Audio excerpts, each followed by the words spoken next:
All right. Good morning from Japan. It is Sunday morning, May 7th, and got my coffee ready to go. And it's time to keep working on my miniatures. Still waking up. I just got back from a long week-long trip. So, as is becoming usual, I'm a little tired this morning, but not so bad. I got some good rest last night. And my coffee. So, today we will be working on adding some details to my Spire-Born miniature here. Last time, I did a little bit of work between streams. So last time we ended with some of these basic details here, including the weapon as well. But over the past couple weeks, I added in a few more little details like these arm guards, as well as these back straps and pipes. And refined some of the basic shapes of these parts. So for today, my goal is to add in a few little more smaller detailed components and then start to refine the shapes with some sculpting. So we'll see how much of that I can get done today. But hopefully my goal by the end of the stream is to have something that's ready to pose and print, essentially. So yeah, let's get to it. So the main thing that I want to add the most of today is details like this strap here. I've gotten I have added too many straps to things in the past, which can get a little time-consuming and annoying and doesn't actually show up very well once you actually print. But since I want to make sure that this one is printable at a larger scale, I want to make sure that I have these details in here on this one. So I'm going to be adding a few more straps here, some places like over the shoulder, as well as on the arms. And at some point, I have to figure out what to do with the feet. I'm not quite sure yet if this guy's going to be barefoot or wearing some sort of sandal something. And if he is going to be wearing something, then I've got to do a little bit of sculpting down there as well. So we'll see. how that goes. But for now, I think the easiest thing to do is to work on some of these straps. For making straps, I have a pretty set way of doing things, and it might not be the best way to do it, but it tends to work out for me, so that's probably what I'll keep doing. You can see I've already set up some little, basically some little loops here on here. It doesn't have to actually connect, but that's just to give me kind of a goal for where the straps are going to go. On the other side, I don't have anything here yet, but it's always a bit of a challenge to balance the realism versus the actual usefulness of having those details in. So for now, I'm just going to focus on getting the basic shapes in. Here we go. So we'll start adding straps by first adding in a little plane.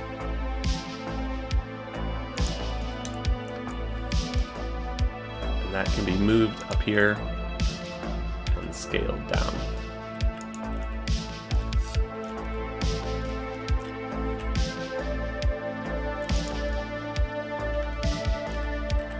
These straps, basically my goal is to make a single sheet that goes where I want it to go, and then I can solidify it later. To do that, what I'm going to do is go into edit mode so I can edit the actual vertices. And up here, there's the little magnet button. You can click that. There are some different settings here. I have it set to face, but you can also set it to vertex and play around with these as much as you want. So now, if I click on a vertice and I press move, you'll see it's going to snap to the actual underlying mesh.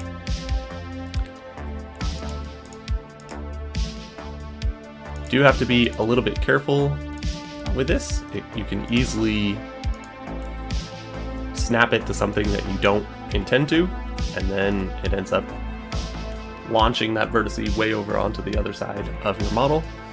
So you have to pay attention to where it's actually going, but it makes things pretty simple. The other thing that's a little complicated here is when I hit E to extrude, it'll extrude two, but it doesn't necessarily snap both of them to the face correctly. Or at least it hasn't in the past. That seemed to work out really well. So then I'm just going to extrude here. Extrude. Extrude. Oh, I think they updated this. Oh. That's pretty nice, actually. That's working much better than it has in the past. Oh, there you can see kind of what I mean by you have to be a little careful with where you're actually going with the strap. And once you have these, you can kind of play around with where each point is going. And don't worry if these vertices are clipping into the underlying model. That's not a problem for now.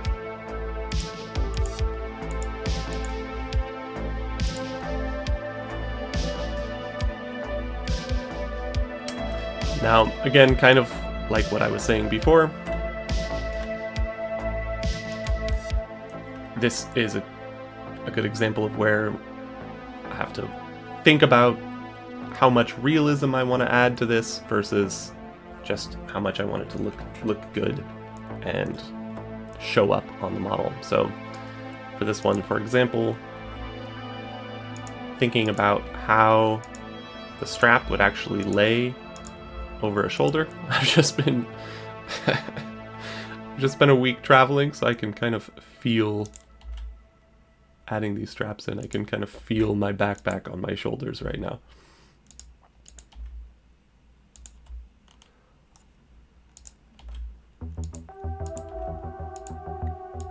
Let's Add some in over here. There we go. That should be good. And once the strap is where you want it to be, more or less, then I can turn off my snapping tool for maybe turn on something like that,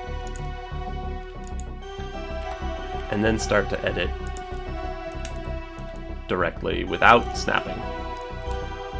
This is useful for things like the end, when I don't care so much about where the strap actually goes. I just want it to make sure that it goes into the other model. So for actually turning this into an STL, you want to make sure that these pieces overlap decently, so that there's no little gaps that will be uncured when you're printing. At this scale, at that size, it doesn't matter that much, but it's just good to avoid those things. Okay. And once we have the basic path of the strap, add the modifier, solidify, and there's two things to do here. One is the thickness, and one is the offset. Now, in this case, actually it might help to see like that. If I increase the thickness, you can see not much changes on the outside, and that's because it's going in from where I put the strap. And since I want an overlap, if I turn the offset all the way to 100, that means there's going to be no overlap between where the points are and where the strap is. So I do want somewhere kind of in the middle of the offset, so that the points that I made are going to be in the middle, and that means the model itself will dip a little into the underlying base mesh and come up a little bit as well.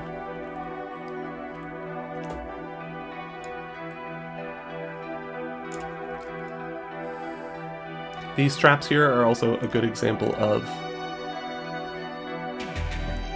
finding a balance between scale detail. So at 28 millimeters, this little strap is going to be very, very tiny. I have a little 28 millimeter model here. I don't know how well you can see that, but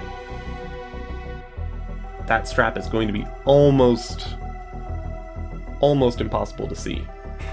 But when you scale it up to something like 75 millimeter, then it'll look kind of too thick. Now, I've started to get into the habit of making them a little thicker than they need to be, so that it'll show up on smaller scales, so that it's actually something that I can paint and add detail to.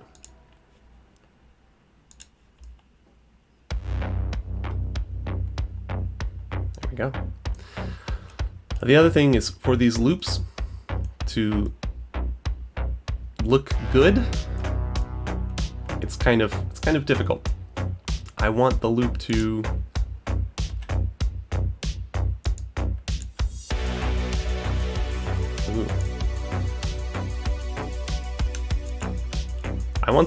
look like the strap is going in and ending. So I might do up a little bit like that. And then let's see if I can do these middle ones as well.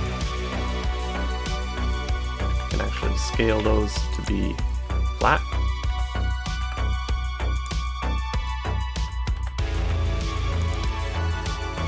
But I do want to make sure that it looks like the end here actually goes into the loop.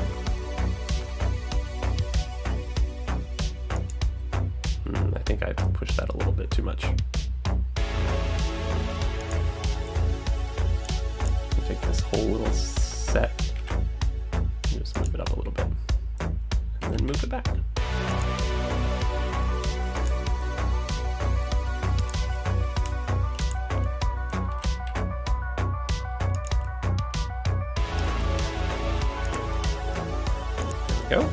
kind of getting somewhere there.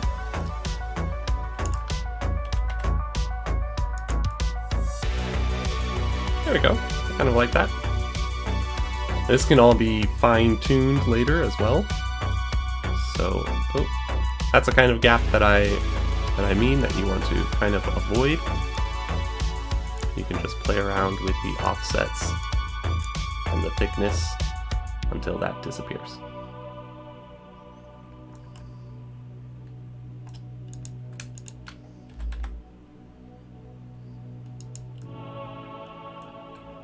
Okay, and if it looks really funky, you can always come in here and edit this part itself. I think that should be on the axis. So I can just make it a little wider.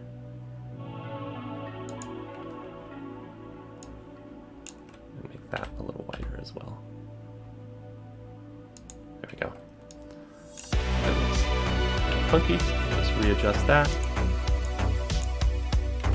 Adjust that. There we go. I think that looks pretty good.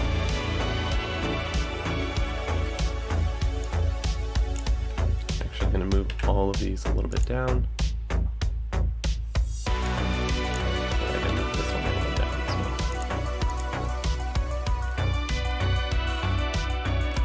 There we go.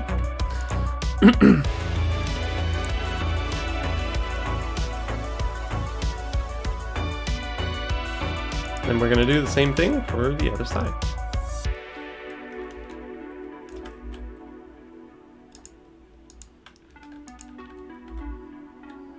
Now it might help to pull these up a little bit.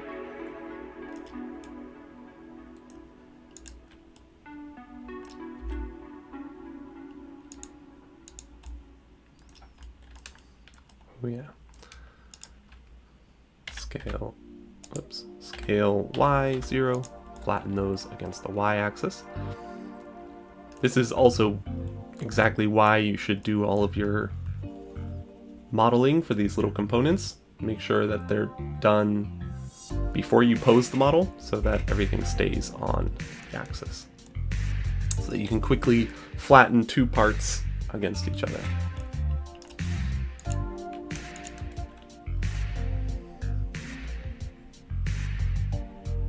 Oops, I only grabbed the one there.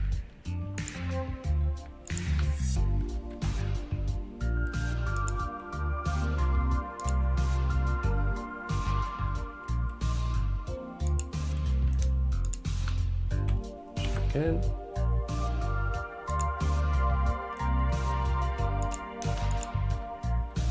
I got both of those. Nope. Can be a little tricky to select things, but you want to be able to see it. There we go.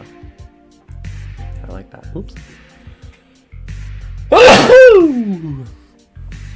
Excuse me. Alright. Now again, just like with the other piece, although this one's going to be a little more complicated, I want to make sure that this side kind of believably fits. Now, this is going to mean that these parts are not lined up anymore, but that's okay.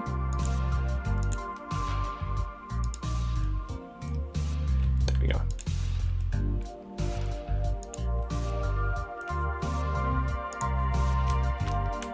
Take all of those and just move them a little bit over.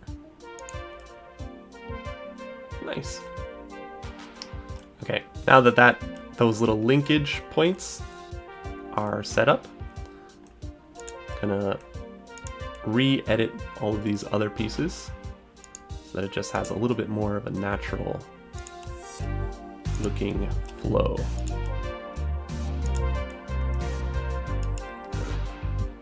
Excuse me.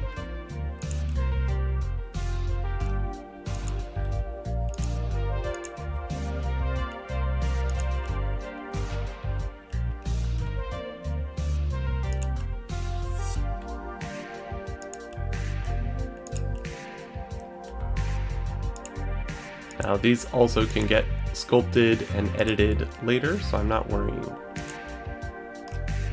too much about it. But especially this part here where it kind of jaunts over, I want to make sure that that looks a little more natural.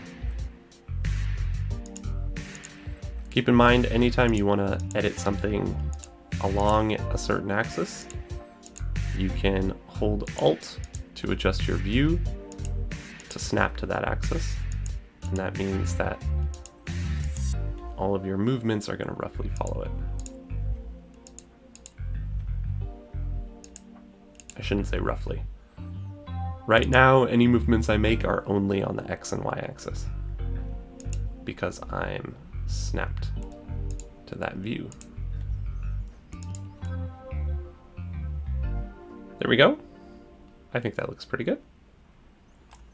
Edit that one a little bit. And we'll edit those to make that a nicer curve as well. There we go. Nice. Okay.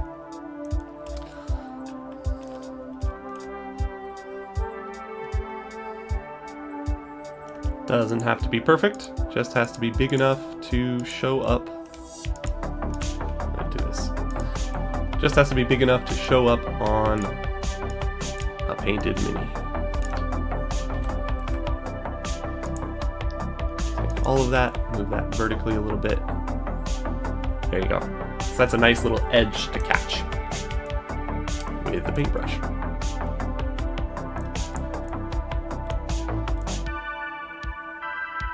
Okie doke. Now, I basically have to do the same thing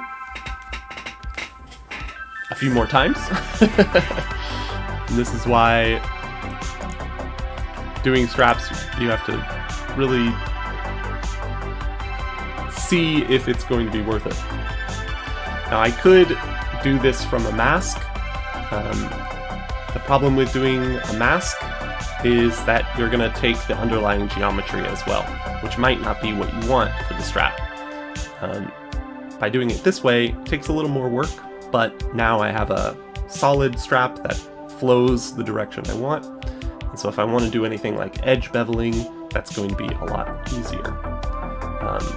I'm not picking up any of the points or mismatched edges from the underlying base mesh. Now, if I have a powerful computer and it doesn't matter how many polygons I'm using, then I can just pick up the high detailed lower mesh and it should be fine. But since I don't have a supercomputer, I want to make sure that I have as few polygons as possible when actually posing everything.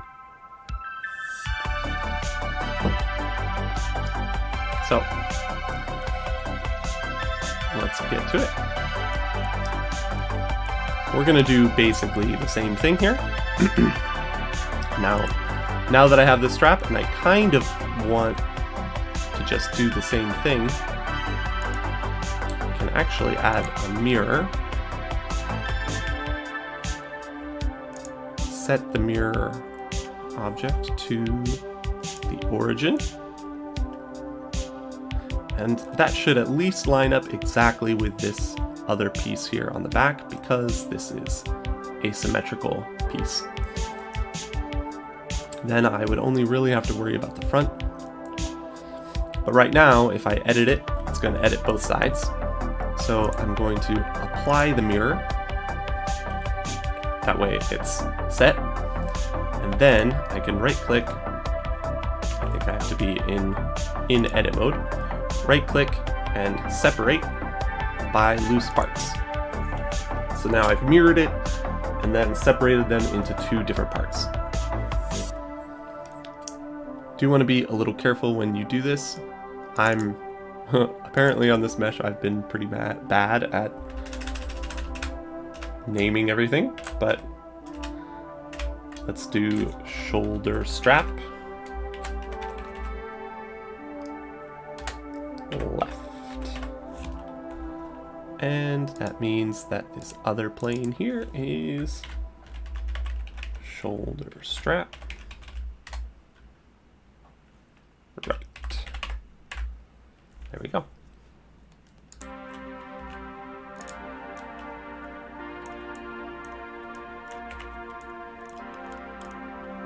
Okay.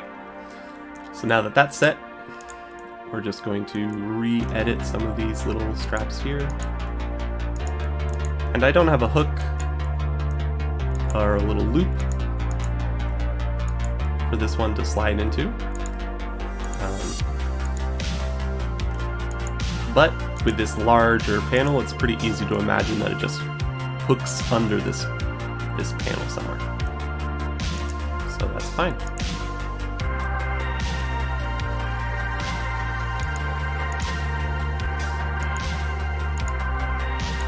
Because I'm not aiming for anything specific, I can also adjust that angle there. And yes, you can't actually see these vertices anywhere. I just kind of know where they are, so I'm selecting them, which can be kind of tricky, but once you get the hang of it, it's not too bad. If at any point you need to find it, just pop in and out. Okay, the other thing about making these straps is you do want to make sure there's a little more, at least a few vertices extra on the end, so that when you subdivide or do a multi-resolution modifier, you have somewhere for those curves to go. A little hard to explain right now, actually. But just make sure you go a little further in so that you have a nice straight subdivide leading into the piece that you want to connect. Okay, I think that's pretty good.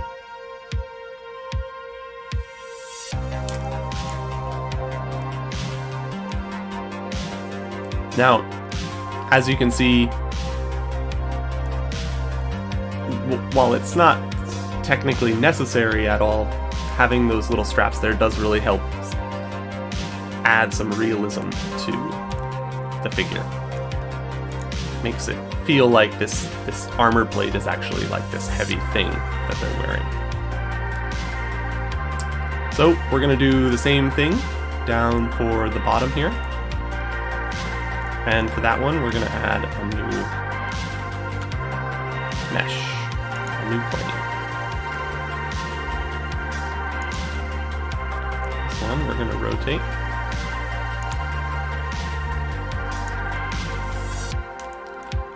Now for this one, I don't have any hooks on the front here. I might edit this one a little bit.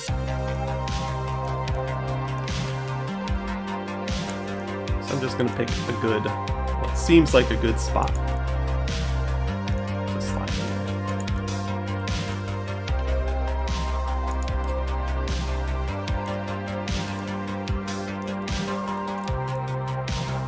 There we go.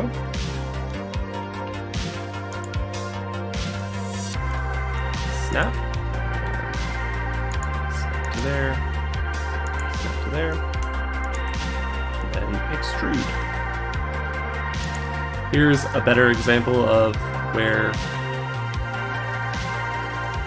the middle doesn't line up with the base mesh, so you're getting some clipping. You could take care of, oops.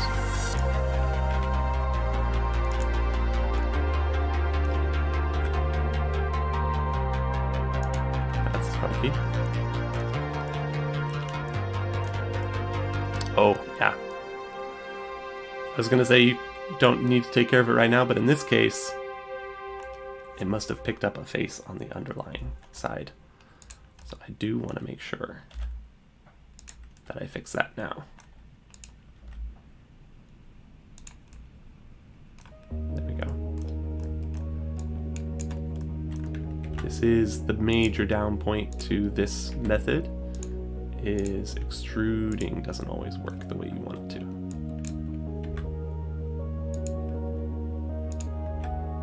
Oops.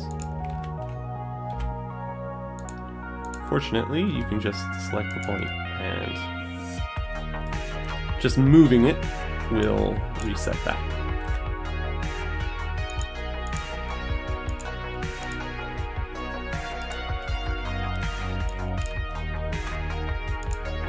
And not too worried about the actual shape right now. I'm more worried about the number of faces between each end.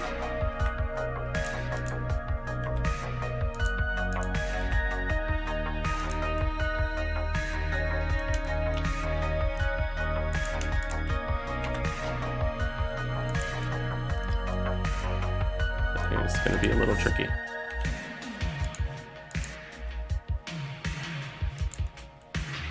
Nice. Now for this last one, I'm going to turn off that and then just extrude along the X and move it in on the Y. There we go. Okay. Now to fix this, I'm going to scale Z to 0 so that it's nice and flat, and then move it up along the Z axis so that it matches that loop. And do the same with the bottom 3. Scale on Z, and then it's already lined up pretty well. Now let's scale these along the Y axis. Looks a little funky compared to the model, but that's because the model is curved right here. Scale Y0. Might as well scale X0. Scale X0 as well. There we go, now they're all lined up. Scale X0. Scale Y0. Okay. We'll finish getting that part all set up once I have the straps where I want them to be. So again, here we're just going to play around with this, make it nice and make it follow a nice realistic-ish curve.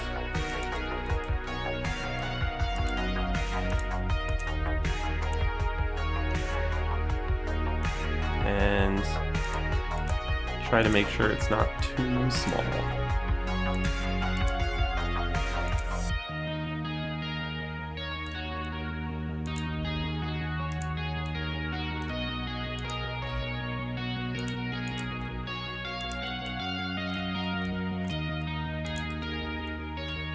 That one, oops, oh, you can see there, getting snapped to something I don't want it to snap to.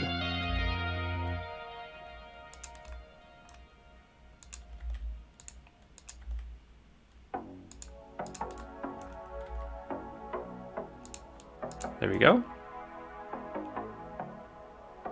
Pretty realistic looking.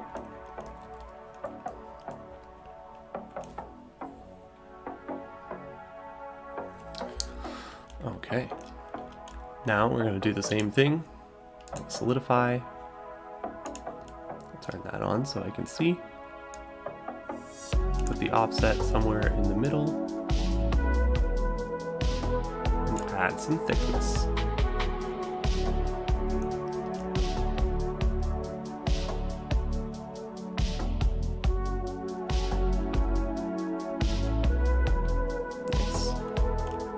Make that a little thicker.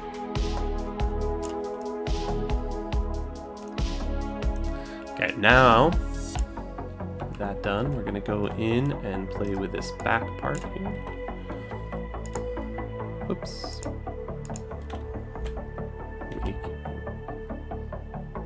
Oh yeah, turn off the snapping.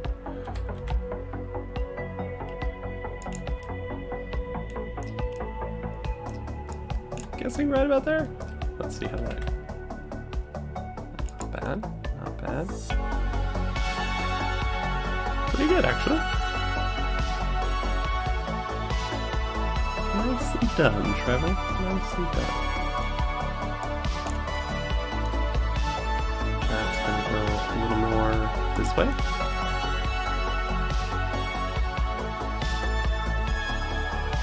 Nice. Now, no one's really gonna notice that unless this is a large scale figure, but I will know. So I have to make sure that it's correct. Okay, this one here is sticking out a little bit, so we're going to move that back along the y-axis, and then add in a little bit extra. There we go.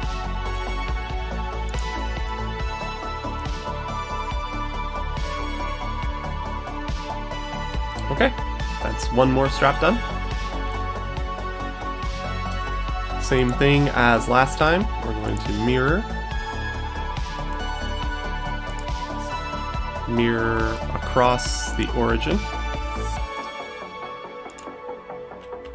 Ah yes, you do have to be in object mode to apply any of these modifiers. And then go back into edit mode to separate by these parts. Rename that chest strap left and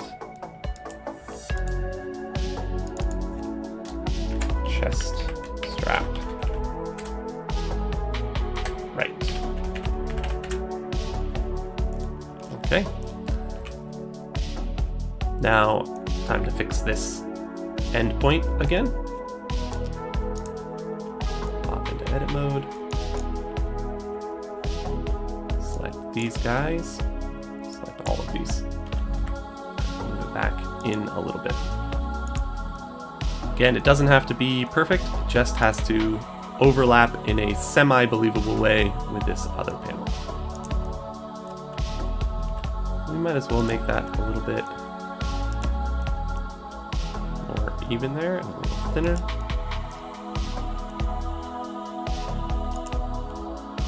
Pull that out a little bit as well. There we go. And just like before, since this is symmetrical, this back part should also line up. Nice. Okay. So now he's all strapped in. At least his back bits are. Now during the first kind of world building stream for this faction, we talked about having these pipes stick up across their back, and I've been thinking that one of the things I've been thinking for this faction is that the number of pipes can kind of denote how high in that society someone has climbed. So, like, a captain might have 5 or 6 of these pipes strapped into his back, while as some of the deckhands might only have 1 or 2, and then there'll be little tokens hanging from these things. Though that little bit might be pretty hard to sculpt, so I'm not entirely sure if I'm going to add it in yet, but at least the number of pipes works. Serves kind of as back armor. I don't think it's very practical, but it does look kind of cool. Okay. One thing to note about doing this mirror, and I forgot to do it for the other one, but it's... Ooh, just pointed.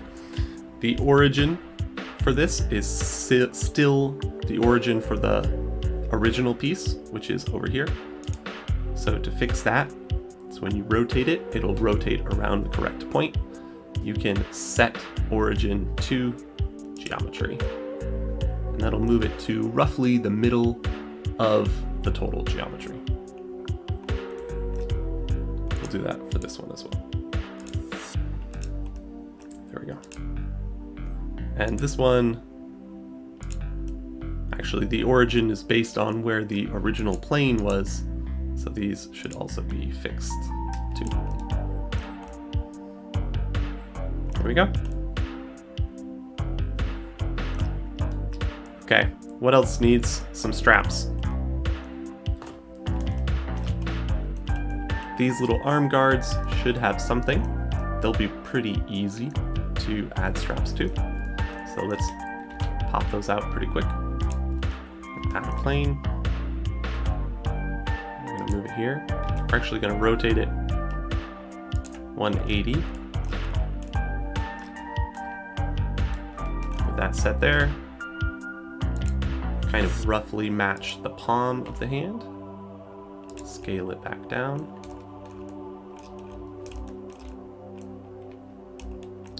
Now from here it's kind of free form.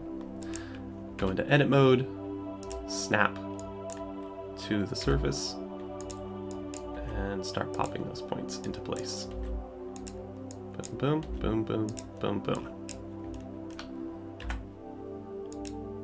Same as before, the underlying surface here makes that kind of difficult, but you can just select the points and fix them.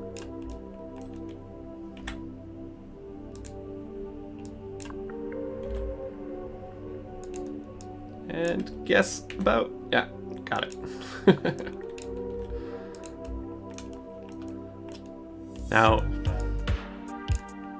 instead of extruding 2 points like I'm doing here, you can extrude one and connect them back together. That also works for some particularly funky topography. Ed, welcome back. It's good to see you again.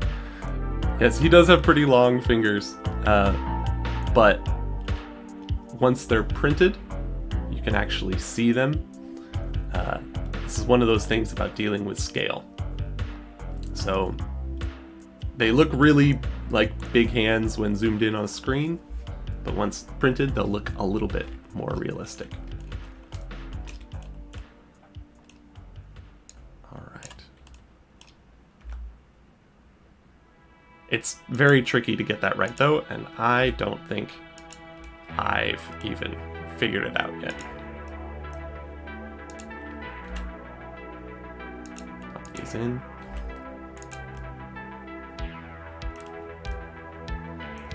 And then just like before, I'm going to extrude. This time, not snapping to anything. But yeah, to avoid snapping to the surface, just move it over here and you should be fine. Okay, we're gonna do the same thing over here. I could show you the other way to do it over here. So if you want to do this in a different way, you can extrude a single point. Extrude a single point.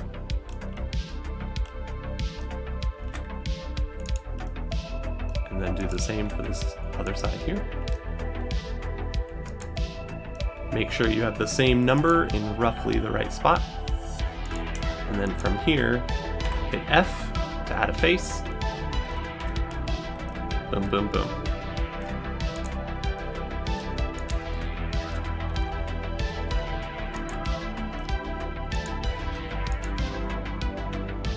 Some spots I find that easier.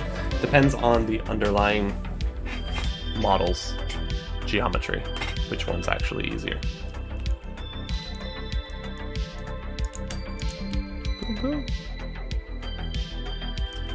Alright. Extrude up there.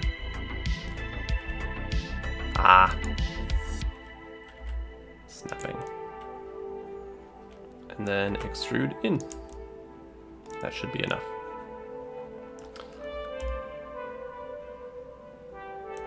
Alright.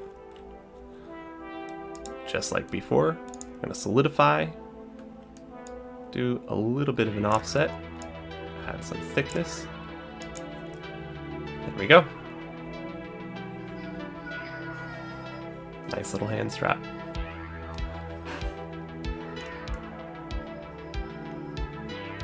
Then from there we can play around with the shape. This one, I like that B more in the middle. I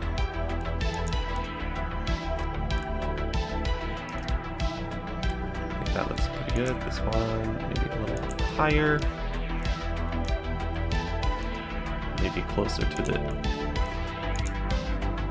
thumb. And these two. Move them this way. Okay, I think that's good. This might not even show up. Oh, you set up a follow on my mini factory. Thank you. Hopefully this guy will be on there before too long.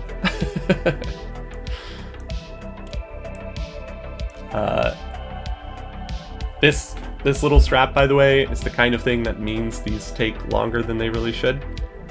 That probably isn't going to even print, but in my head, it needs to make sense that this panel is stuck to his hand.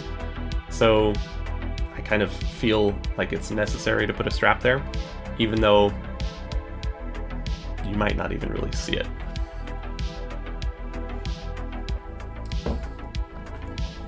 But I would like to get this guy printed at 75mm as well, which means adding a little more detail than I usually do. Which means it might take a little while for this guy to show up on my mini factory.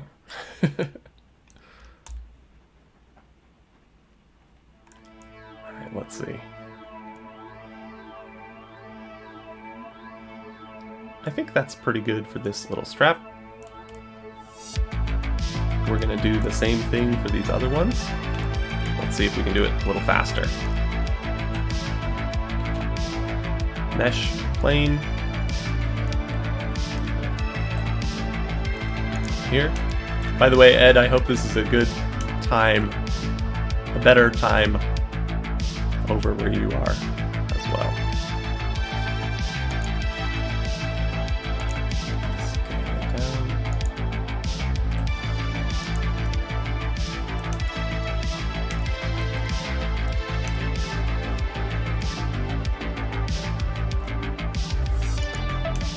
Boom, boom, boom.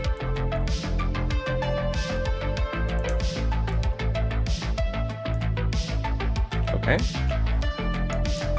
Get that set up.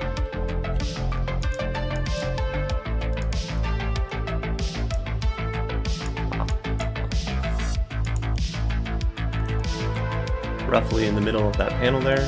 Okay. Good. The middle of the night is rough.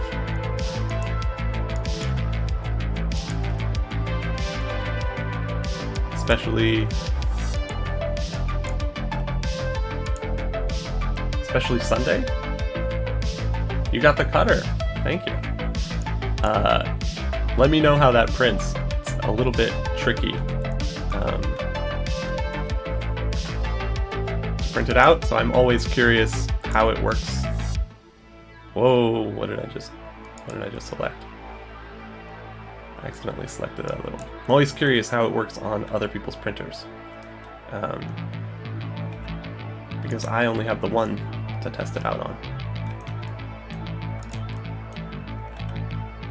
And hopefully there'll be another ship coming soon. I've been playing all my games with 2 of those same ones, and it's fine, but it doesn't quite work out, so I'm excited to get a Spire-Born ship built.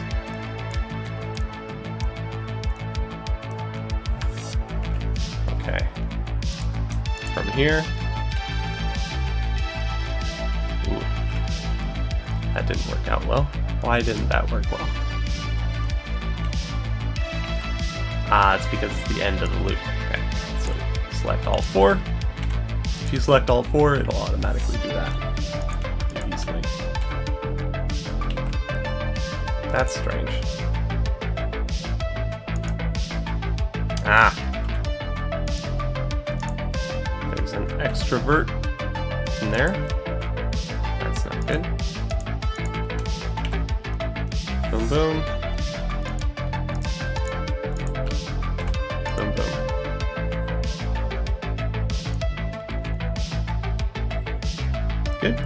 Okay. For the cutter, also the sail on that ship, I think needs a little bit of work. I've been tempted to actually use a little bit of cloth on the sail and make a post-only version that doesn't include the 3D printed part of the sail. If that's something that people are interested in, I'll add it to the file on my mini factory. I have some old flannels that I don't mind cutting up and sticking onto a model. Okay, from here. That should work. That should work. Actually, you know what? At this point, I might as well just connect these. Make a little ring.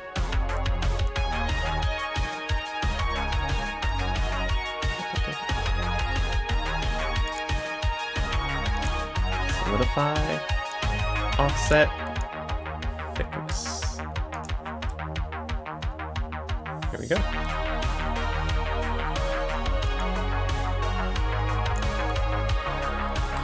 Now if I really want to add some details onto something like this, I'll add some little loops here that these straps would slot into, kind of like I've done on the back panel. Again, balance of time and detail versus how much is going to show up on your actual print. For this one, I don't know.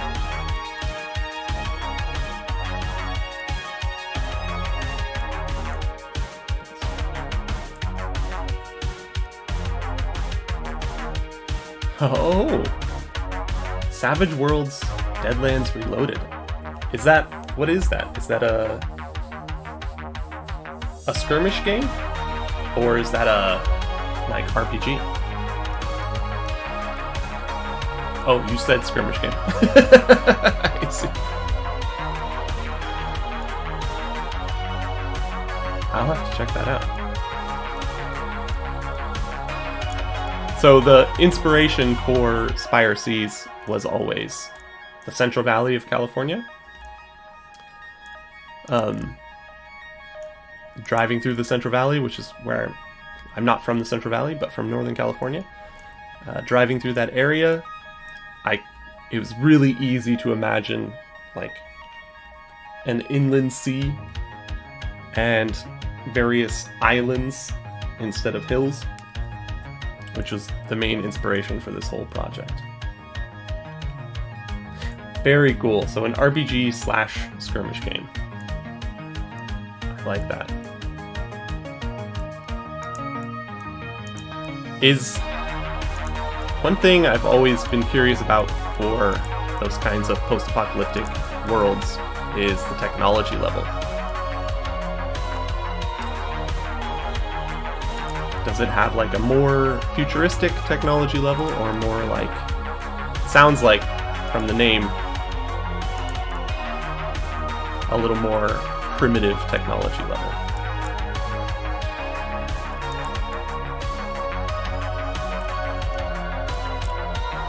I'm just gonna turn off snapping.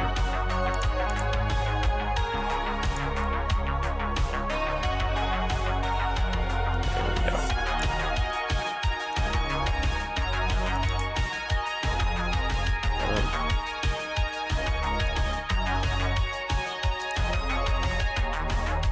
There we go. I like how that strap is looking.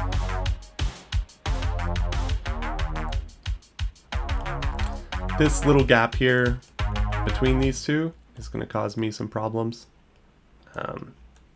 Not much actual problem, but just I'm going to be annoyed, so I'm just going to increase the thickness, lower the offset until that gap disappears. It's much, much better to have everything overlap. A horror fantasy steampunk setting. I like that. I like that. It's when building these kinds of worlds, it's always, for me at least, it's always tricky to find the balance between kind of more fantasy and more realistic. I think people like the fantasy setting gives you so much more you can do. You can do anything. And so I, these days, am really interested in more like hard sci-fi, but trying to add more of that like fantastical element into my storylines as well. Okay, for this one, actually let's set origin to geometry. So that's already established. We're going to do something a little different here. We're going to just copy this and scale it up.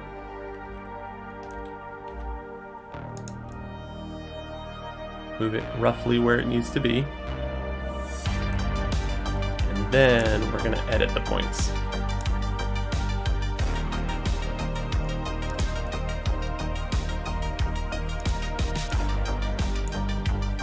You don't have to move them much, just kind of select them, tap G, so that they move where they need to be.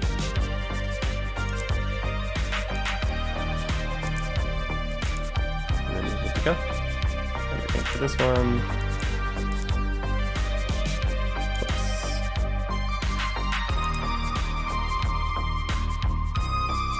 Oh, there's a... Uh-oh. There's a hidden vertex in there. So we're just gonna move them, merge at center. If that's there, that probably means it's on the other one as well. Let me fix that. Yep. Okay. Select both of those, merge at center.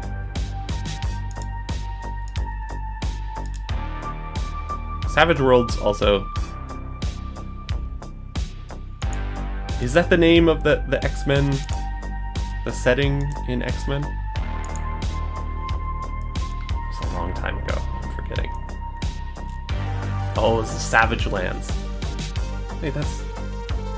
Yeah, almost the same.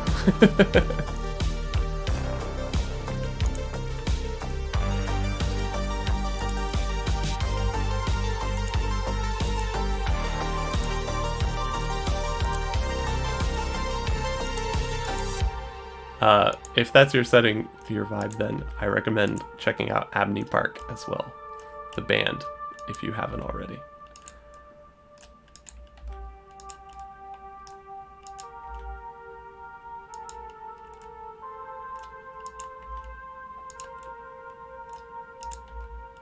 Let's see, boom, boom, boom, boom. I think that's... Okay, this one's a little bigger, so I'm going to need some more vertices. So we're going to hit Control R to add loop cut. Did I not do that correctly? Oh, it's because I'm snapping. There we go. And then fix that spot, that spot. We're going to do the same here. Hit Control R.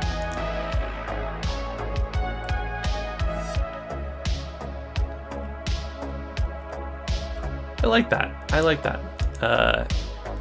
I always wanted to get into GURPS when I was younger, but D&D was just kind of the only thing that everyone knew. I'll check that out. It might be worth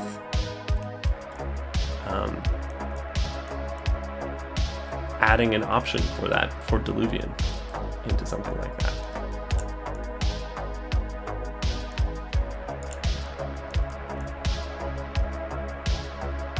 Okay, I think he's all strapped in.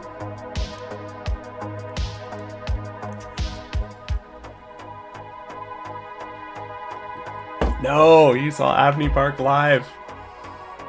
I'm jealous. I'm super jealous. I would love to have seen them live. I can imagine. Oh man. That's about the time when I discovered them as well.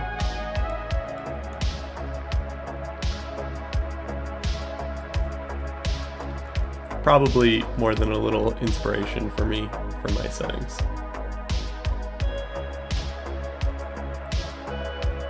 I noticed they came out with a new album recently, but only listened to a little bit of it. It seemed very, very different, which kind of keeping up with the times. But I still go back to Abney Park every once in a while. All right, straps, arm straps, chest straps, feet. I have to figure out what to do with the feet.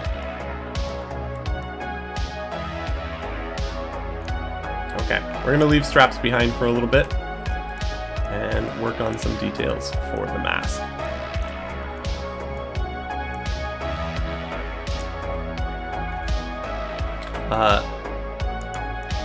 If you saw the last stream, maybe you can tell, I added a little more detail to the mask here, fixed the geometry and sculpted it a little bit to match a little better. But basically the overall design is the same.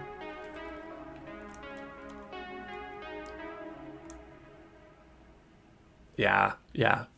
I feel like Abney Park was very much a product of the times.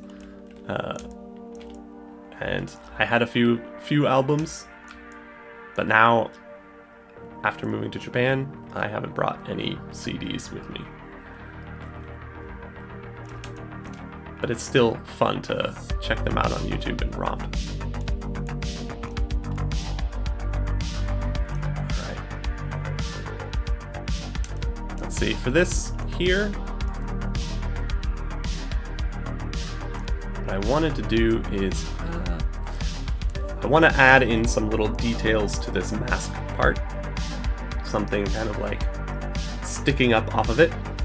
And I can either make them as separate pieces or try and make that as one piece here. So I think I want to make it as part of the mask itself just to make my life a little easier. But to do that, I'm going to want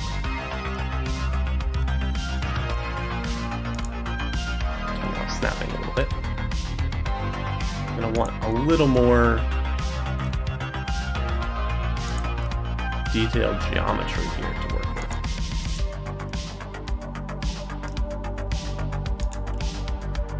There we go.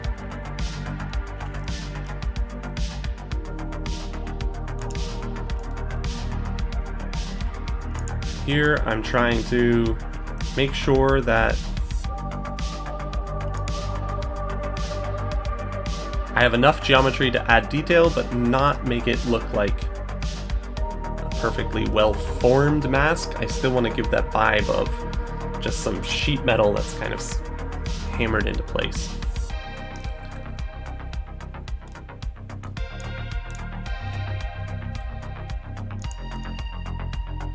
So let's make it a little bit uneven.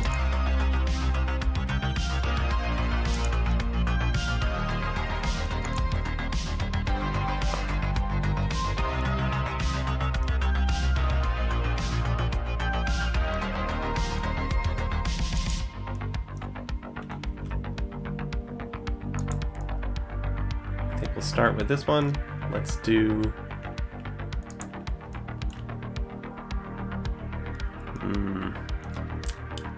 this is always a tricky point. When to actually solidify these pieces can be a bit tricky. I think that's about where I want it to be. So I'm gonna apply the solidify. So now I have an actual 3D shape to work with. from the 3D shape, it's much easier to extrude and add details. So, for example, we're going to take these 4 here. I'm going to extrude them out.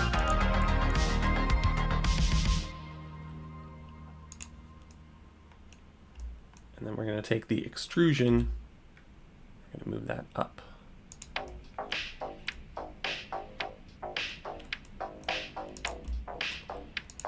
Then I can take this, move that up as well.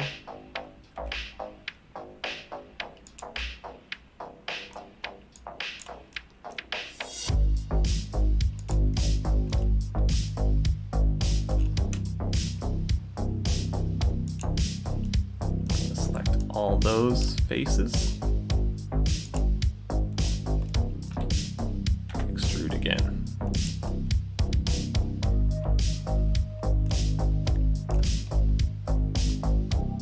I like the kind of horn look here that's going on. Oops.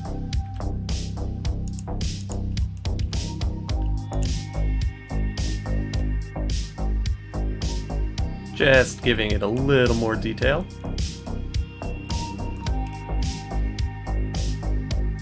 And we'll do the same thing for another part here.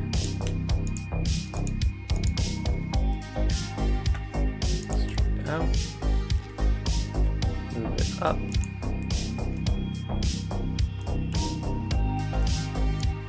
actually make sure that doesn't overlap with the mask too much.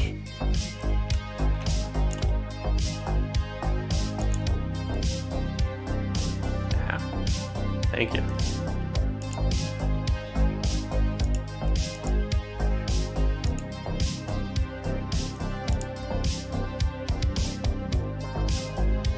This is the point where I try not to get carried away with adding details. It's very, very easy to just, especially at this size, just keep going, but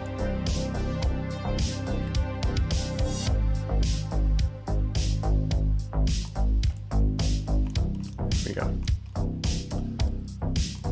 Now, the other thing to do here is, instead of extruding out, I can extrude in a little.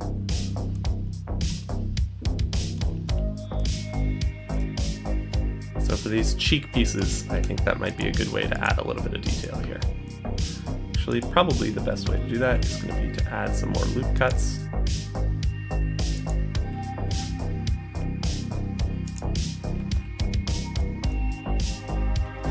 Oh, come on.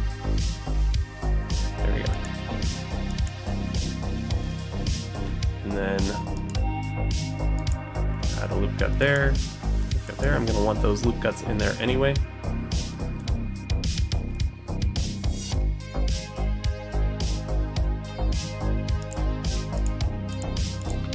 Select that and extrude in instead.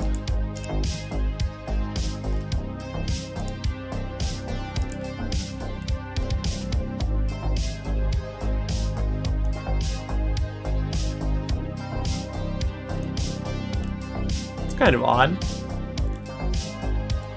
I don't know how I feel about it yet.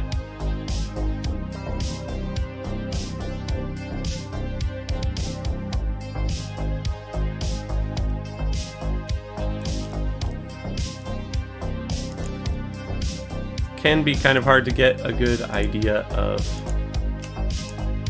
what these look like.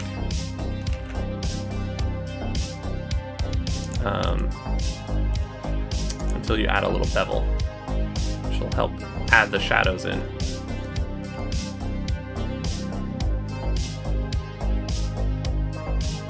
That's not too bad. Not yet convinced, but I can always fix it later. Okay.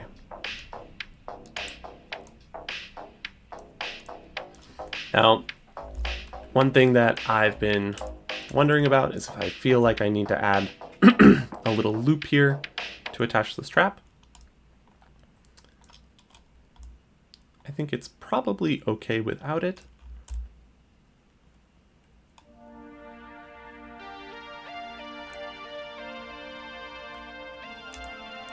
Cones of calibration. I've been thinking about printing myself. I ran the open source flat, I forget the name of it, flat calibration set, and that helped a lot, actually. The one thing that cones of calibration is really good for is supports, but it's not as good for things like making sure that the details print well, little details like on this mask. But it's really good for making sure that everything comes out supported. So for me, that's often a cause of failure, but since I'm making my own models, sometimes a failure point is the detail itself needs to be adjusted.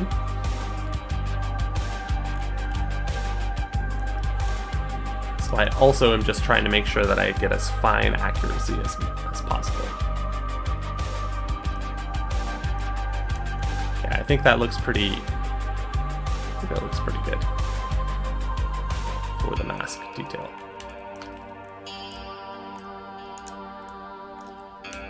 Let's jump over to his pouch. I don't know why I always add pouches to pretty much every miniature I make. It just seems to make sense that these guys would have something strapped to them.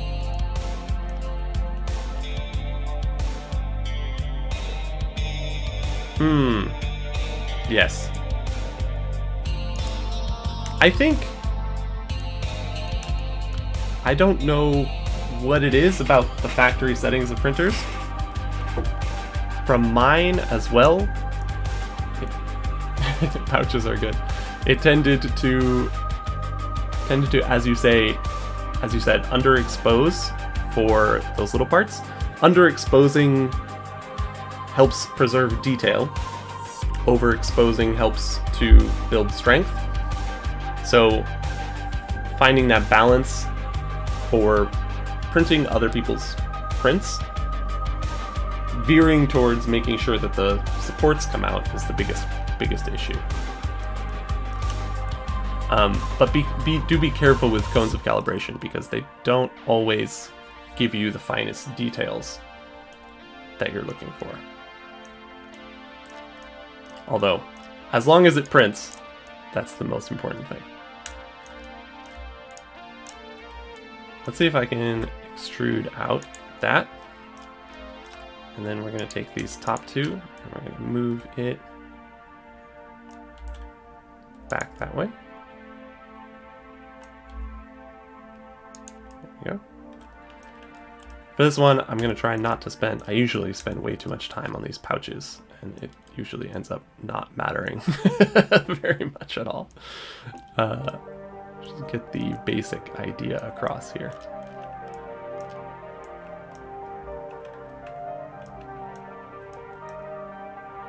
And something I've been meaning to do for a long time, especially pouches are a great example of this, is build up a little library of objects that I can just apply in. That's just a lot of like back-end work.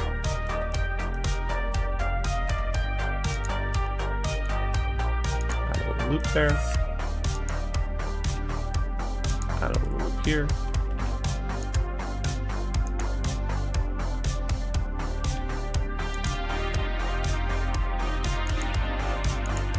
This is a good chance, though, to show off a little bit about how the subdivision works. So we're going to take this whole thing, and we're going to apply multi-resolution modifier. We're going to subdivide.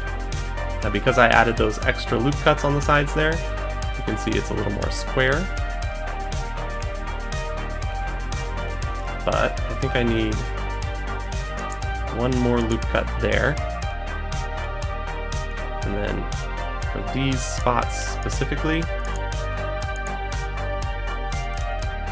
Make sure that comes out a little bit.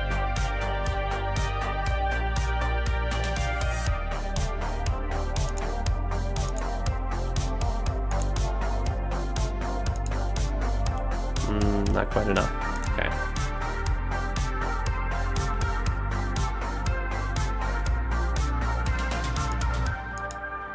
We're going to add a simple subdivide instead. I'm going to go to sculpt mode and soften these out.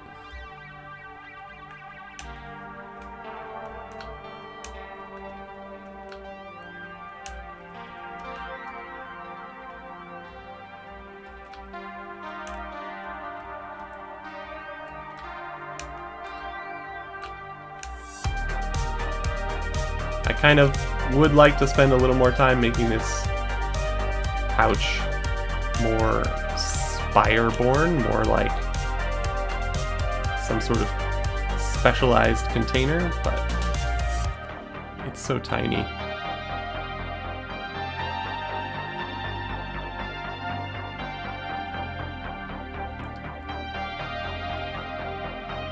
Kind of just want to make sure it shows up as a pouch.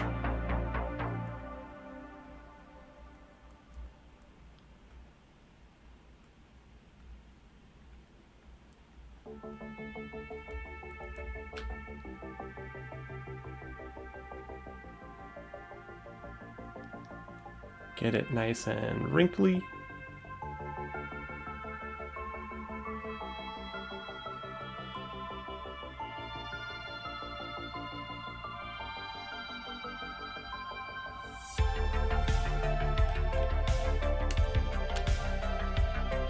Oh, yes, I can. To indent the top up here. Since I have that underlying geometry already, I can hit Control with my draw brush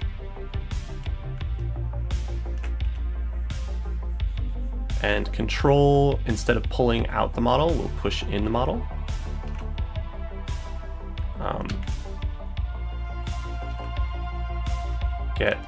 Get a little bit of it pushed in there.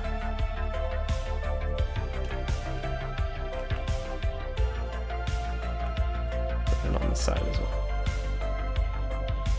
well. You can also use the crease tool, which is, I believe, this one. Yes. And that will pull it like that. So kind of tighten those up if you need to. I realize I forgot to apply scale on this one. Yeah, good. Thank you. There we go. I think that's a nice, simple little guy. Before I do any more sculpting though, let me make sure I go back and apply the scale. There we go. If your circle is ever like an ellipse like that, that's what's going on. So your scale is off. I'm just going to fix that a little. For sculpting, the crease brush pushes in, but for most other brushes, the default is to pull things out, so just be careful with that.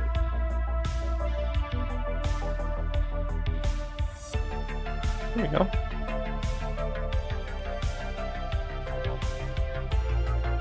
Nice.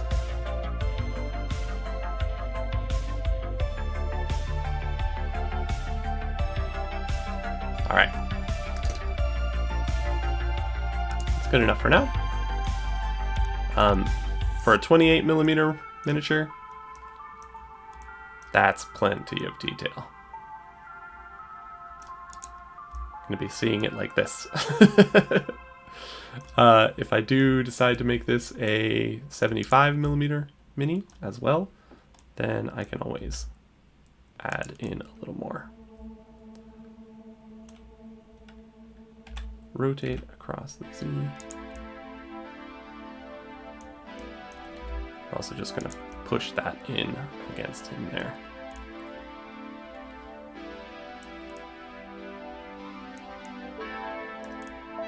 Okay. All right. I think the shoes, the feet, kind of dreading working on the feet here. And here's a good way to check. For the Spire-Born, these people who are kind of naturally living out on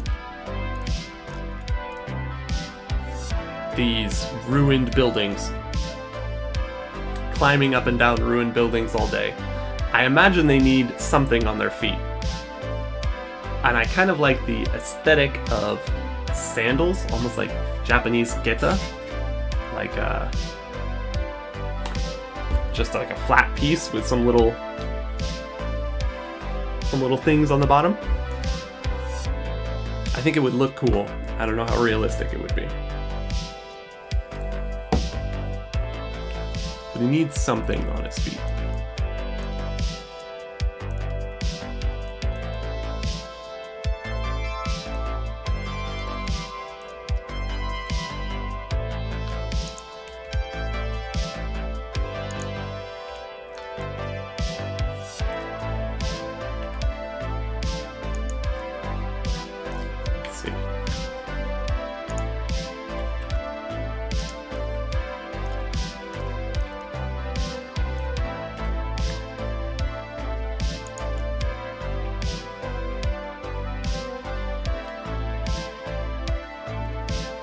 Not quite lined up with his feet, but we're gonna leave it for now.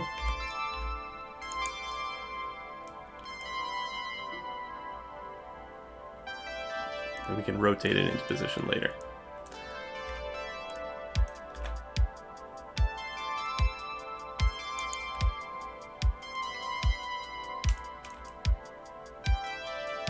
Oh no.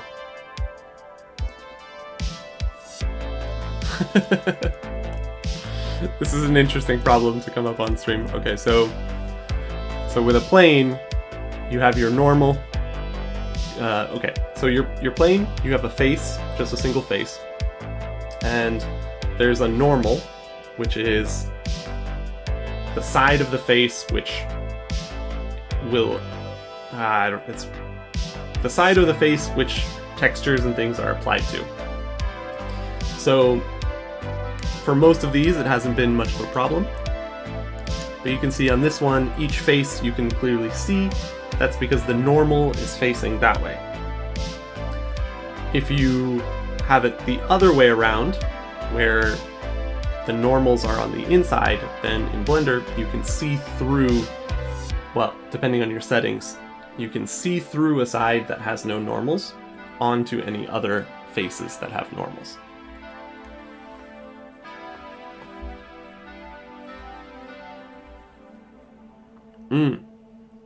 This is a good thing to know for Blender in general.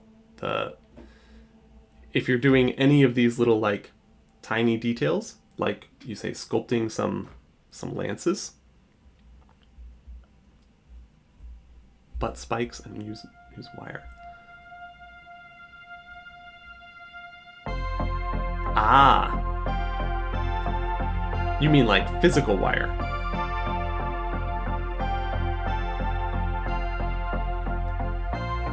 Okay, let me explain the normals a little bit. I got distracted here.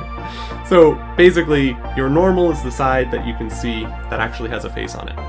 For most of these models, you want the normals on the outside, generally speaking, so that, especially for an STL, that tells Blender what things need to be actual physical shapes. This is a good example of when you're starting with a plane only has one normal. If you add a cube, then it should have all the normals set up correctly. But since I started with a plane, and I extrude it down, you can see I've added all my normals onto the inside of the cube rather than the outside, which is why I can see through it right now. To fix that, you can usually go into edit mode, select everything, go to the mesh section, and there's a little option for normals, and you can flip it. That, when I was starting out in Blender, that was one of the biggest problems that I had, is figuring out which normals were the right side out, which normals were doubled up, and how to adjust them. You can also, if you have a lot of normals, a lot of polygons, you can recalculate, and it does a pretty good job of figuring out what's supposed to be inside and what's supposed to be outside.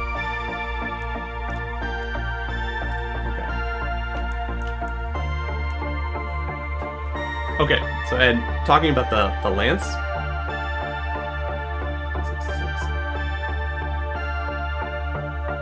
so that shouldn't be too hard to do in Blender. Just have to be a little careful how thin the shaft would be. But you could definitely make a cylinder and then put those pieces together at the end and sculpt little lance heads. The other...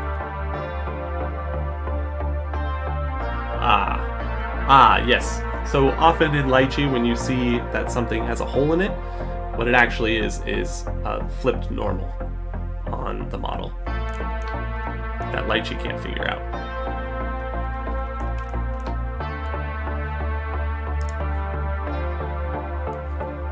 Another quick way to check that is with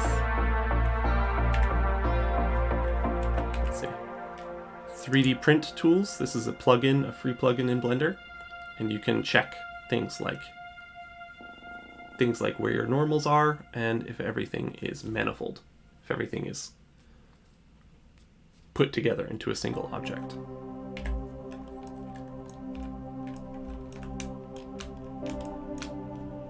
Okay, let's get some Geta going. Hello, Julie.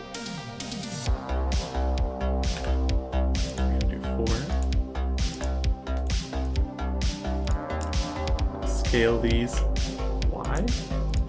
We're going to do the same thing here. Scale on Y.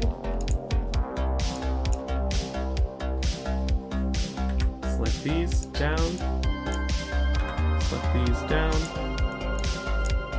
Scale Z set to 0. Whoops.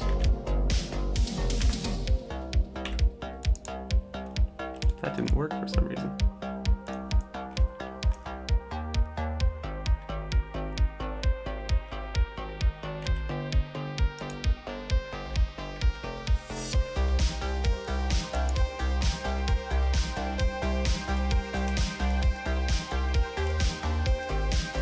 Usually that works for me. I don't know why that's not working.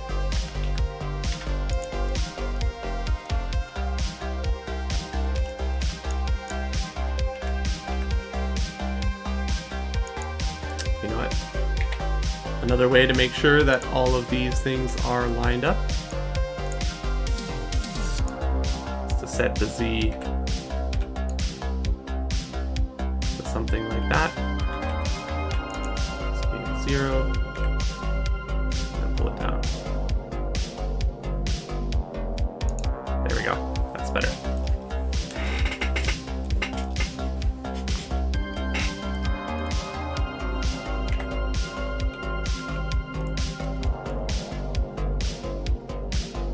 I kind of like these little Geta style. I don't know if it works well, but it's kind of fun.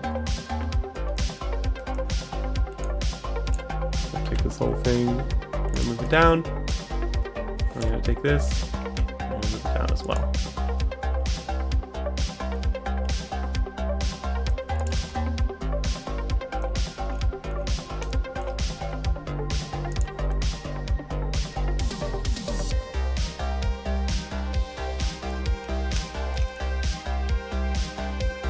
All right.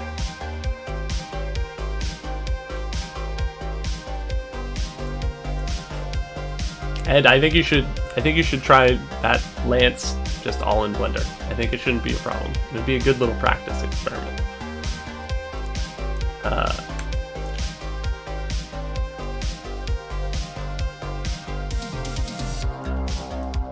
Shouldn't be too difficult to print either if you just go vertical.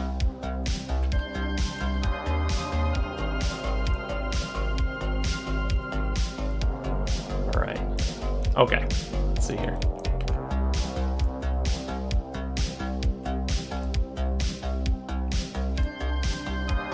This is, I don't have toes, so I can't do the typical data strap.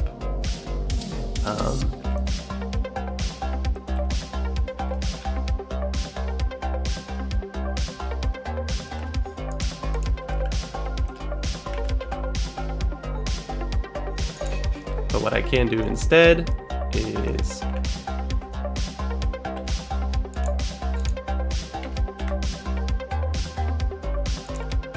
do something like this. And just take these first two.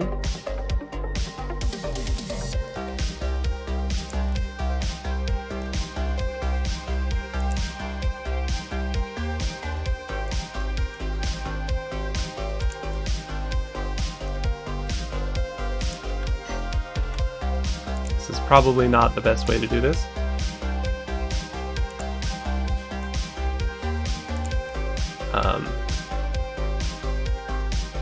But I'm going to do it anyway, because for now it's the fastest.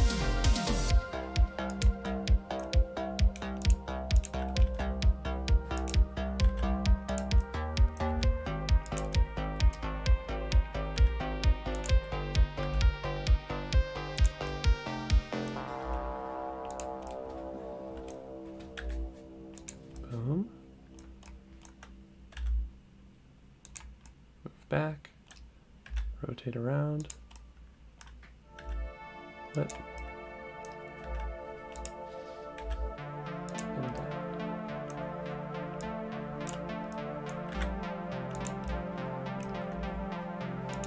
Then we're going to connect these together.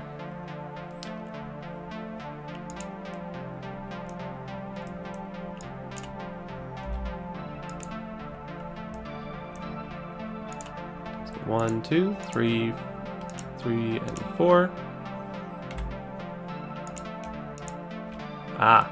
Here's another prime point where a model gets confused when you make it into an STL. So doing what I'm doing right now, I've got this piece which is all manifold. All the normals are in the correct spot. But if I now connect these 4 in a loop, I'm going to have 2 faces here that are not in the correct spot. So before I do that, I've got to make sure. It doesn't have to be before, technically, but just make sure to delete those interior faces, or else it'll cause problems. Boom.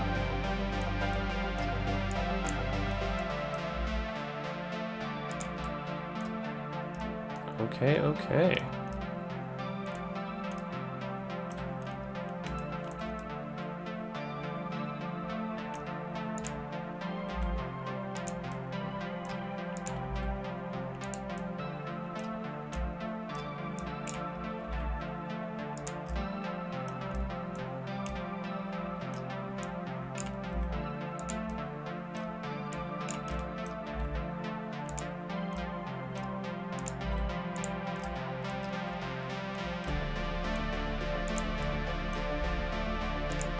Lining everything up a little better.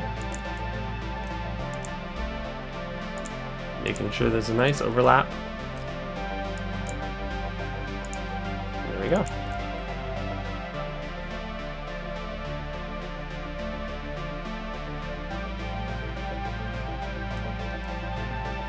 That's one little strap.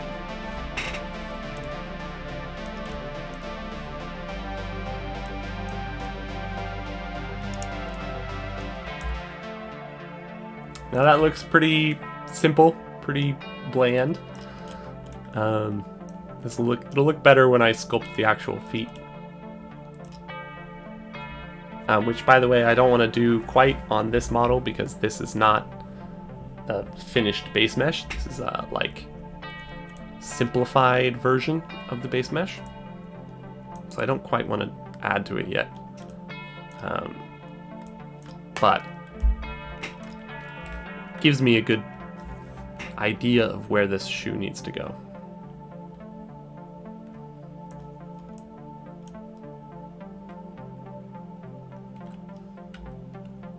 But I think it needs a little back strap as well.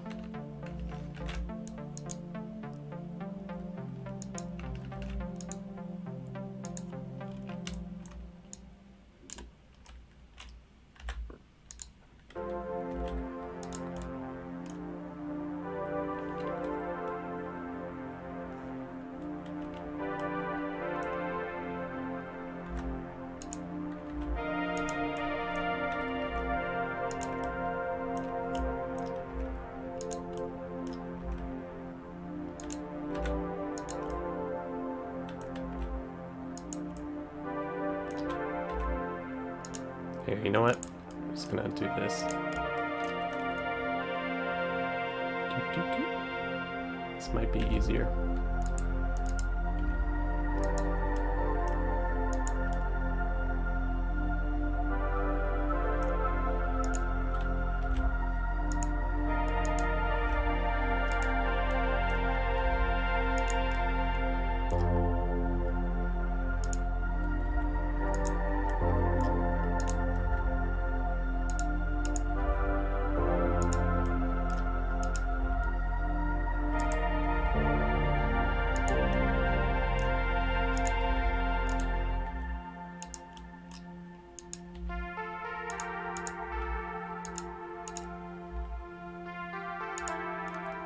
Concentration.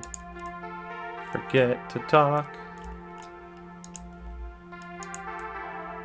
There we go. I'm just going to do that. That.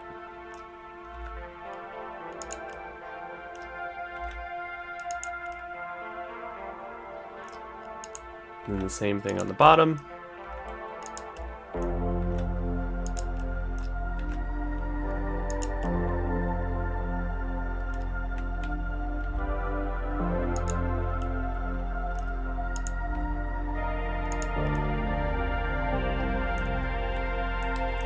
Okie doke.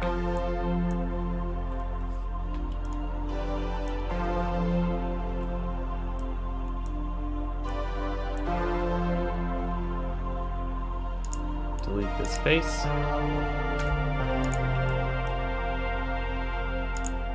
we're gonna make sure, let's see.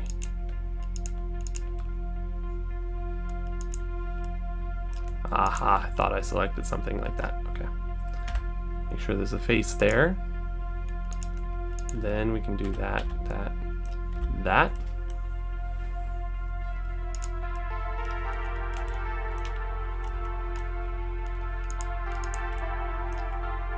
Connect those.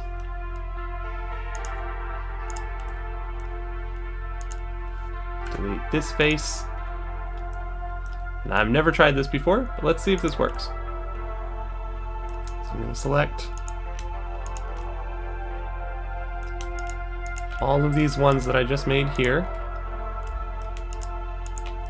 I'm going to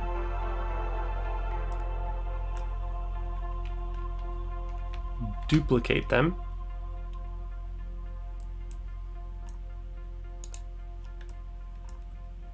I'm going to move them out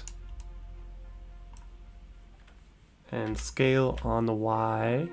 No, scale on the X. Just a little bit.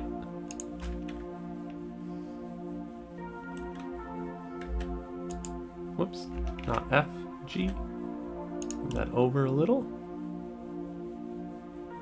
Okie dokie.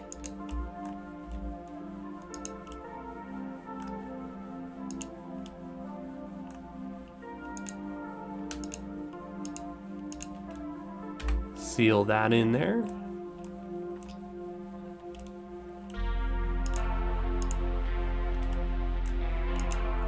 Seal that in there.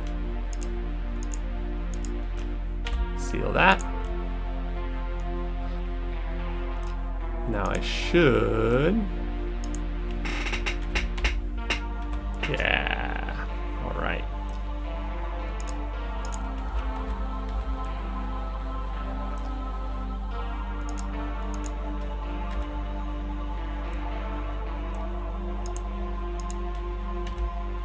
Nice. Okay. Got that in.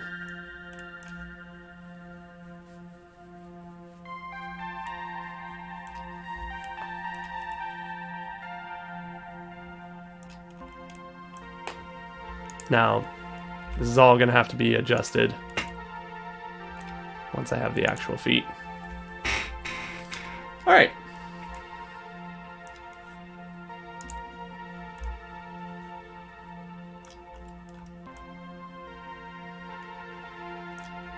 Oh, same problem here, okay? My normals are all messed up. This is the other way to fix this problem. Normals, recalculate outside.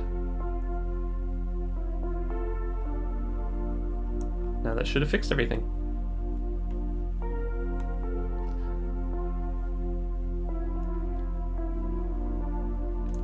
Okay. Now again, this is not going to look good until I have the feet actually sculpted correctly. Right now they're a little splayed out. I did that on purpose, but after working on these shoes a little bit, I think that's probably not the best idea moving forward. All right, with that done, I've got to take a quick little biology break, and I'll be right back.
All right. Fall back.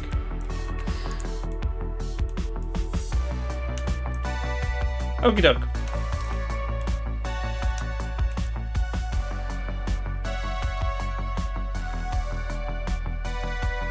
So with this, those straps done, and these shoes, the shoes aren't done themselves, but they will be I'll probably take care of that off stream. I think I have all of the kind of mid-level details finished here. That means like the pieces themselves are all just about where I'd like them to be. To make these into a regular crew, I'm going to want to add a variety of different weapons and things like that, and some different armor variants, but that can all happen later. It's actually pretty easy to do later, so I'm not too worried about that. But I think, unless I'm forgetting anything, I think that's about all of the main components that I'd like to add.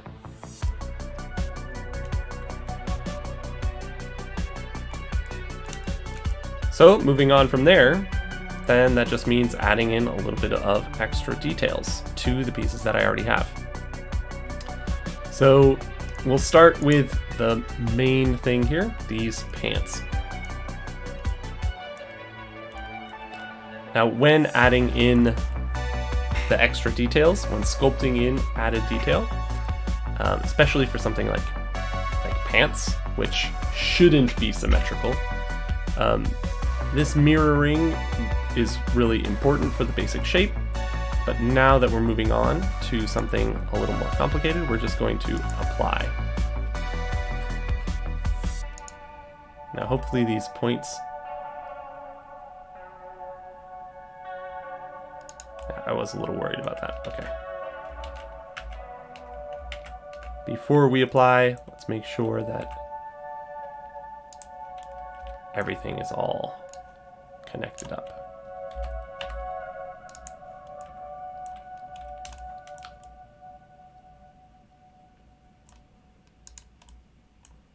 And actually these points... Oh, interesting.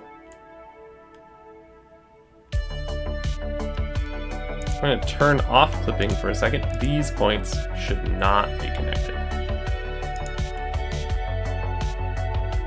There we go. I'm going to turn clipping back on. I'm going to take just those, move them into place. There we go. That's what I wanted. Okay, so now we go back and we apply.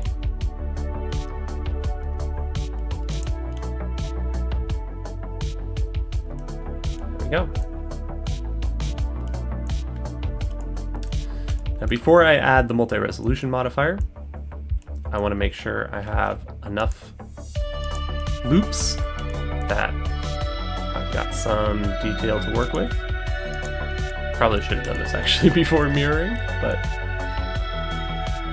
some of these, like this one, it doesn't matter too much.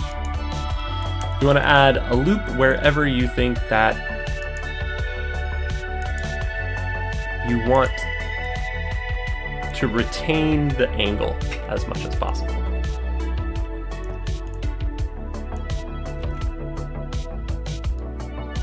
So like right there, and I want some on the front.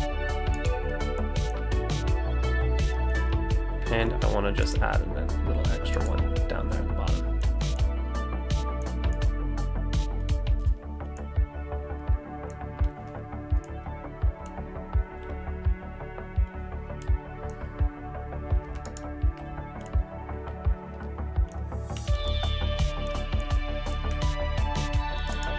This is something that I probably should have done earlier. I'm going to take all of these points in the middle as well. Make sure I don't have this corner selected. You know what? I should have done that before I applied symmetry.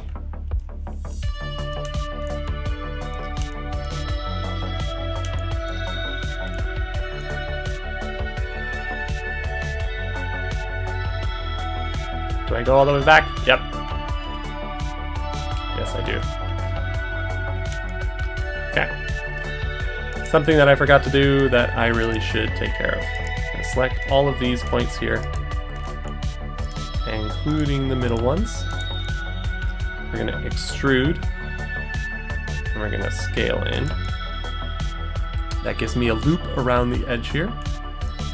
This one, I can even move it back up. Actually, before I move it, I'm going to extrude one more time. Back up. There we go. And then some of these spots where I wanted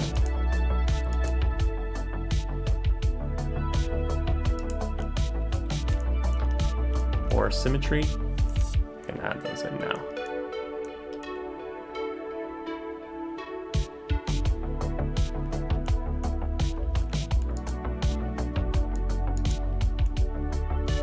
Actually, I think that's probably good. The reason I wanted to do that is because then I want to make sure that this edge is really pronounced. So that means I want to get the outside with a loop and get the inside with a loop. There we go. Now we're going to apply symmetry. And add a multi-resolution modifier, subdivide. And we're going to do it again. There we go. So now you can see it looks a little more like pants. A little indent going up there. I'm going to do this one more time, get it nice and smooth. And we're going to go into sculpt mode.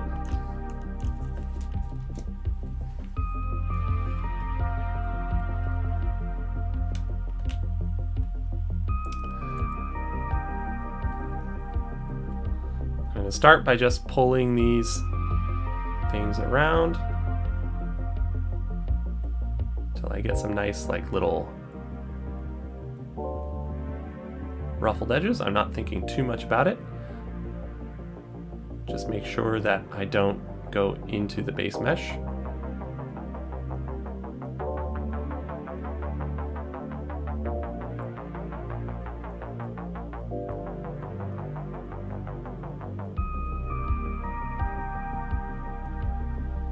Just get some nice little dimpled texture here.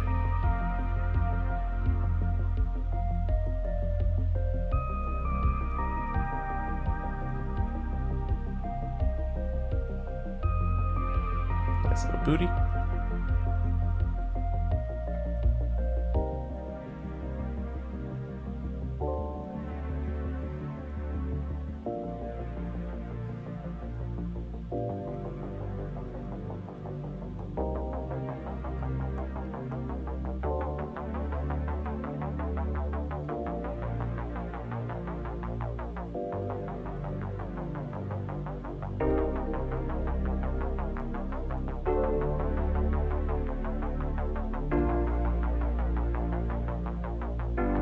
Alright.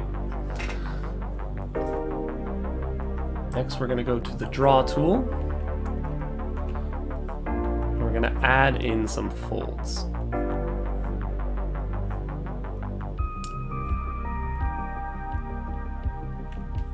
And we can go back and forth between regular strokes and holding control. If you hold control, again it goes in, and no control, it'll pull the mesh out.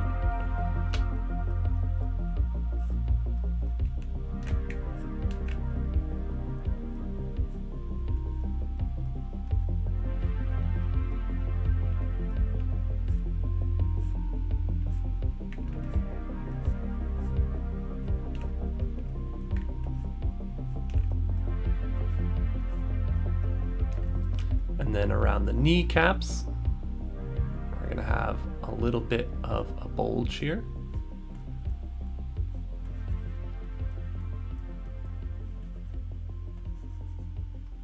And under them, a little bit of an indent. Make sure that's about right. Oh, it's a little high.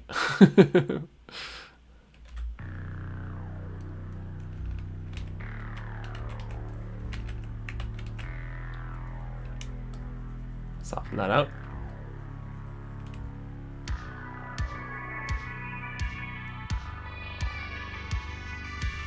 There we go. That's a little better.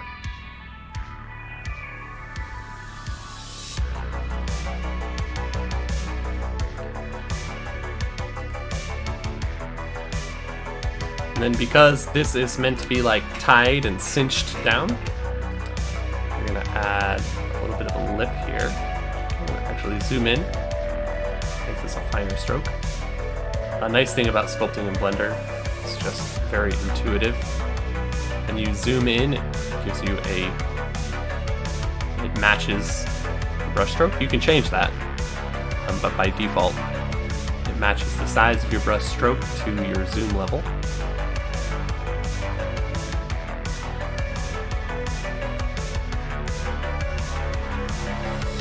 I'm just going to get some nice folds in here.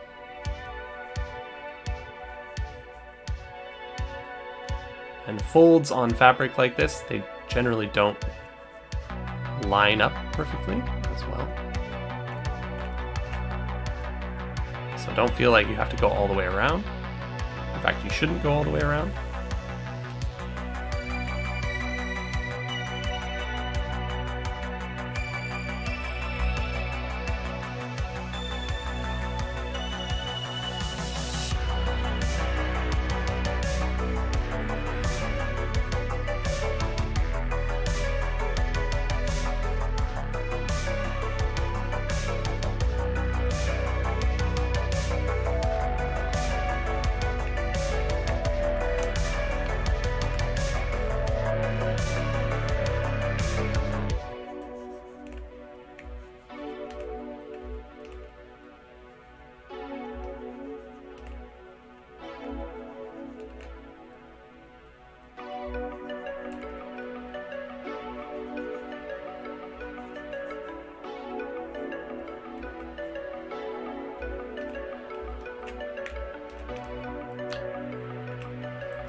Alright, just get it nice and low wrinkly.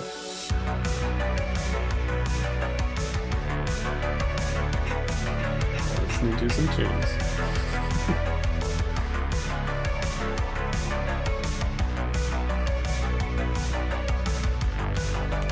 And then let's go for the other side.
Going back and forth between adding in some fine details, softening things out, pulling things in,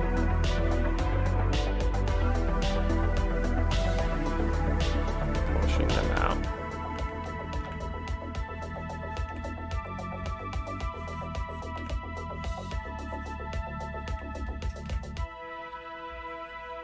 Make sure we still have that knee bump.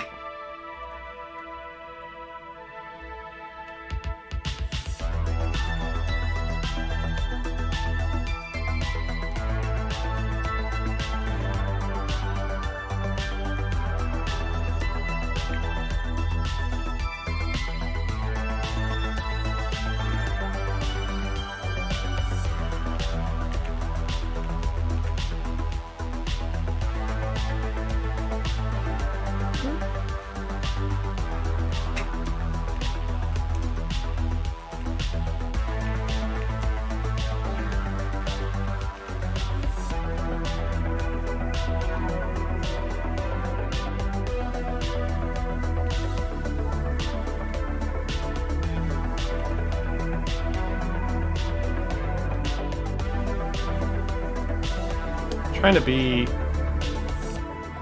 it's a balance here between like being random and kind of following the flow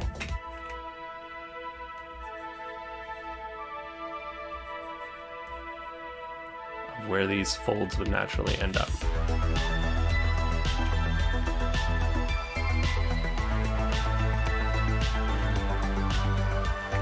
And then as you get towards the top, you get these like vertical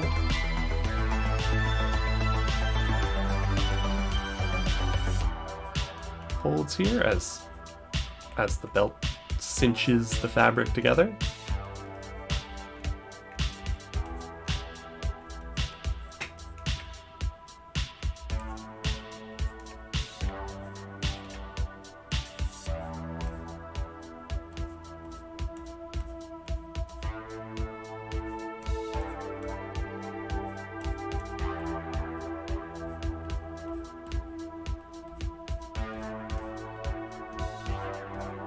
Dun, dun, dun, dun.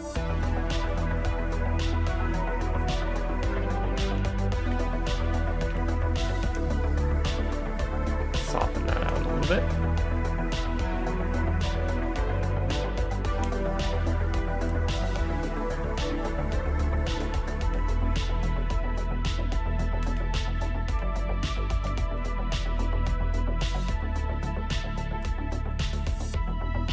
All right.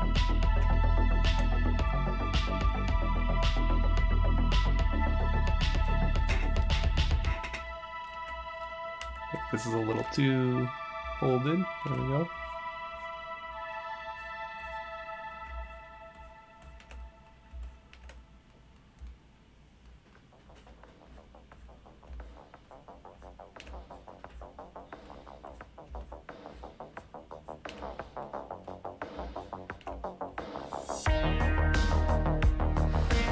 Okay, now for the time being, that's pretty good. Then once I pose it, there'll be a little more room to add more specific folds.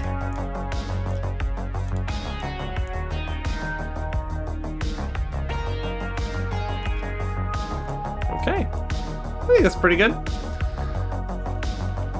Also, it's been about 2 hours since I started, so this is probably about where I'm going to call the stream for today. Added some good detail work, mostly straps, as per usual, but also some good details on this mask here, which these kind of horn-looking things I'm actually really proud of. I think they'll print really well and look really cool. So, next time we'll be adding in some final details and posing, and then we'll be ready to print. So, thank you for watching. Especially Ed, thank you for the nice comments and for some good suggestions. And everyone, I'll see you all next time. Thank you very much. Thank you very much. See you next time.